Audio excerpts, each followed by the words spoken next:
My daughter-in-law smiled as she looked at my son, then quietly said, "Your father doesn't belong in this house anymore."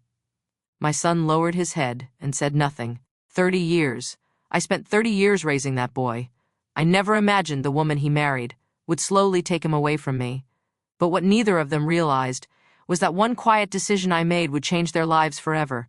If you enjoy emotional family dramas filled with betrayal, suspense, powerful life lessons, and unforgettable endings, don't forget to like, subscribe, and turn on notifications. Every week, I share stories that remind us why respect, gratitude, and family should never be taken for granted. Now, let me tell you how I lost my son before he realized what he had truly lost. My name is Richard Hayes. I'm 67 years old. People say becoming a father is life's greatest blessing. They're right, but nobody tells you how painful it can be when the child you raised slowly becomes a stranger. My wife, Margaret, passed away 6 years ago. Cancer took her from me. Before she closed her eyes for the last time, she held my hand tightly, then whispered, "Take care of Daniel. I know he'll always take care of you too." I smiled through my tears. I promise. At the time, I truly believed that promise would last forever. Daniel was my only child. After Margaret passed away, he became my entire world.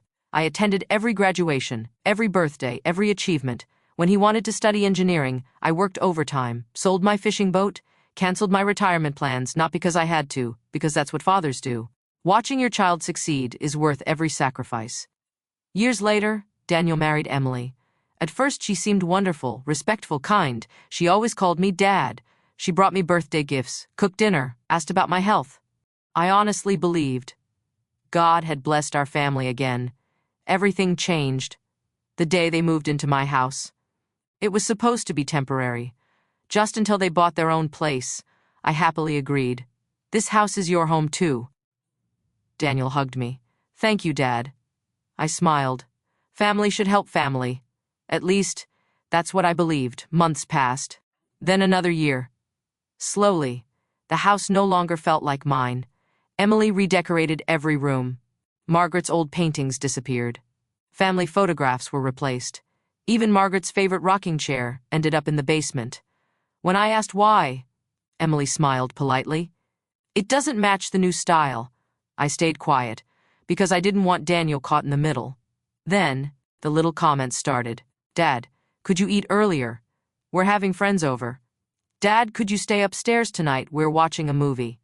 "Dad, could you stop leaving your newspaper in the living room?"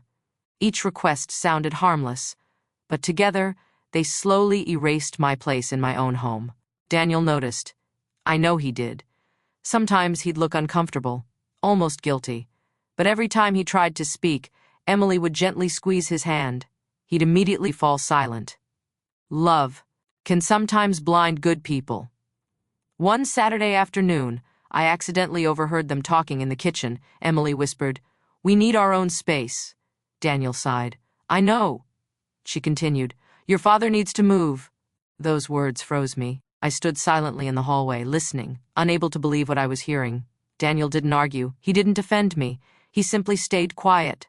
That silence hurt more than any insult ever could. A week later, Daniel knocked on my bedroom door. "Dad, can we talk?" I smiled. "Of course." We sat together in the living room. Emily quietly stood behind him. Daniel looked nervous. His hands shook. Finally, he spoke. "Dad, I think it might be better if you found another place to live." For several seconds, I couldn't breathe. I looked at my son, the little boy who once refused to sleep unless I read him bedtime stories, the teenager I taught to drive, the young man whose wedding I proudly paid for.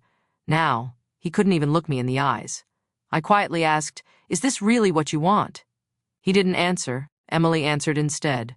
"We think it's best for everyone." I slowly nodded. "I understand." But inside, my heart had already broken. What they didn't know was that I had already begun thinking about a decision that neither of them would ever expect that night. I didn't argue. I didn't raise my voice. I simply sat alone in my bedroom staring at an old photograph of Margaret. Her smile had always brought me peace. I gently ran my fingers across the frame and whispered, "You were right. Daniel isn't the same anymore."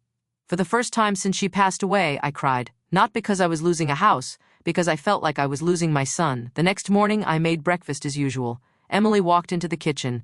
She looked surprised to see me smiling. "Good morning, Dad." I smiled back. "Good morning." Daniel looked relieved.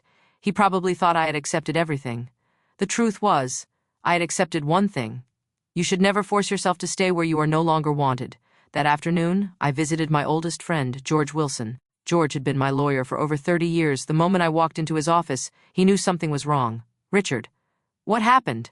I slowly told him everything. From Emily's cold behavior to Daniel asking me to leave, George remained silent until I finished. Then he opened a thick folder. "Richard, I want to remind you of something." I looked at him. "This house, it still belongs entirely to you." I nodded. "I know." Daniel's name had never been added to the deed. I had planned to transfer the house to him after my death. Not before. George leaned forward. "So, what do you want to do?" I looked out the window for a long moment. Neither of us spoke. Finally, I smiled. "I don't want revenge. I just want peace." Over the next few days, I quietly packed my belongings. Margaret's photographs, our wedding album, a few books, her favorite tea set, nothing else mattered. Emily noticed the boxes. She smiled. "Looks like you're making good progress." I simply nodded. She thought she had won. She had no idea. The biggest surprise was still waiting. 3 days later, George called me. "Richard, I found the perfect place." It wasn't a mansion. It wasn't luxurious. It was a quiet little cottage near a beautiful lake. Large trees, fresh air, a small garden. Exactly the kind of place Margaret had always dreamed about. The moment I saw it, I knew. This feels like home. I bought it that same week. The day before I moved, Daniel came into my room. "Dad, I hope you know, this isn't personal." I looked at him. "Then what is it?" He hesitated. Emily answered from the hallway. "We just need our own space." I smiled gently. "I hope you find it." Neither of them noticed. Those were the last words I would ever say inside that house. Moving day arrived. A small truck carried away my belongings. Before leaving, I stood in the living room one final time. I remembered teaching Daniel to ride his bicycle in the backyard. Christmas mornings. Birthday parties. Margaret laughing in the kitchen. The walls weren't just walls, they held an entire lifetime. I quietly whispered, "Goodbye." Then I walked out, without looking back. 2 weeks passed. Not a single phone call, not a single message. No one asked whether I had settled in safely. No one asked if I was lonely. The silence told me everything. Then, one Saturday morning, my phone finally rang. It was Daniel. For a brief moment, I smiled. Maybe he missed me. Maybe he realized what he'd done. I answered. "Hello, son." His voice sounded rushed. "Dad, I need to ask you something." I waited. He continued. "Emily and I were thinking, since you're comfortable in your new place, maybe we should transfer the house into my name now." My smile disappeared. I closed my eyes. After everything that had happened, the only thing he wanted to talk about was the house. I calmly replied, "We'll discuss it soon." Then I ended the call. As I placed my phone on the table, George's words echoed in my mind. Sometimes people don't realize your value until they discover what they can no longer have. And very soon, Daniel was about to learn exactly what that meant. A week later, George called me. "Richard, it's time." I knew exactly what he meant. For years, I had planned to leave my house to Daniel after I was gone. But after everything that had happened, I realized something. An inheritance should be a gift, not an expectation. I quietly told George, "I'm ready." That afternoon, I signed new legal documents. The house would no longer go directly to Daniel. Instead, it would be sold after my passing. Most of the money would be donated to a foundation that helped widowed senior citizens who had nowhere to live. The remaining amount would create scholarships for students who had lost a parent. George looked at me. "Are you sure?" I smiled. For the first time in months, I've never been more certain. 3 days later, I invited Daniel and Emily to my new cottage. They arrived together. Daniel smiled. "Dad, it's beautiful here. It reminds me of Mom." I nodded. "That's exactly why I chose it." Emily looked around quietly. For the first time, she seemed uncomfortable. We sat on the porch. The wind gently moved through the trees. For a while, no one spoke. Finally, Daniel broke the silence. "Dad, I've been thinking. I don't like how things happened." I simply listened. He continued, "I should have stood up for you. I should have remembered. This was your home first." His voice cracked. "I'm sorry." Emily slowly looked at me. Tears filled her eyes. "I owe you an apology, too. I thought we needed a bigger life." I didn't realize. I was pushing the person who built this family away. For the first time, her words sounded genuine. Not rehearsed, not forced, just honest. I smiled gently.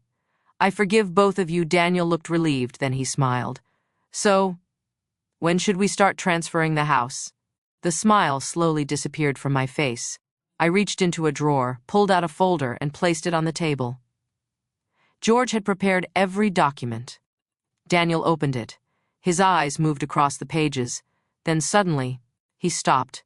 His face turned pale. Dad? You changed your will? I quietly nodded. Yes. He looked at me in disbelief. The house. It isn't coming to me anymore. I calmly answered, no. I realized something. A child who only values a parent because of what they'll inherit has already lost something far more valuable. Emily covered her mouth. Daniel stared at the papers. His hands began shaking. I don't care about the house. I looked into his eyes. Then why was that the first thing you asked me about after I moved? He had no answer. Because we both knew the truth. Several long moments passed. Finally, Daniel quietly whispered, I failed you. I reached across the table, placed my hand on his shoulder. No, you made a terrible mistake. But mistakes can teach us if we're willing to learn. For the next several months, Daniel visited every weekend. Not because of paperwork, not because of money. He cut the grass, fixed the fence, cooked dinner. Sometimes we'd simply sit on the porch together, watching the sunset. Slowly, the father and son we used to be started finding each other again. One evening, as we drank coffee outside, Daniel quietly said, Dad, I finally understand. You spent 30 years giving me everything, and I almost threw away the one person who never stopped loving me. I smiled. Life gives us second chances, but only if we're humble enough to accept them. Emily also changed. She volunteered at the senior center where Margaret used to help. Every Christmas, she organized meals for elderly people who had no family. She never told anyone why, but I knew. Some lessons change a person's heart forever. As for the house, I never changed my decision. Not because I wanted to punish Daniel, but because I wanted him to remember something far more important. A parent's love should never be measured by the value of their property. It should be honored while they're still here. Today, I wake up every morning surrounded by peace, not because life became perfect, but because I stopped chasing acceptance from people who had forgotten my worth. And Daniel didn't lose a house. He almost lost his father. Thankfully, he realized it before it was too late. If this story touched your heart, don't forget to like, subscribe, and share it with someone who believes parents deserve love, respect, and gratitude, not only after they're gone, but every single day. And always remember, a house can be inherited, but a parent's love can never be replaced. The end.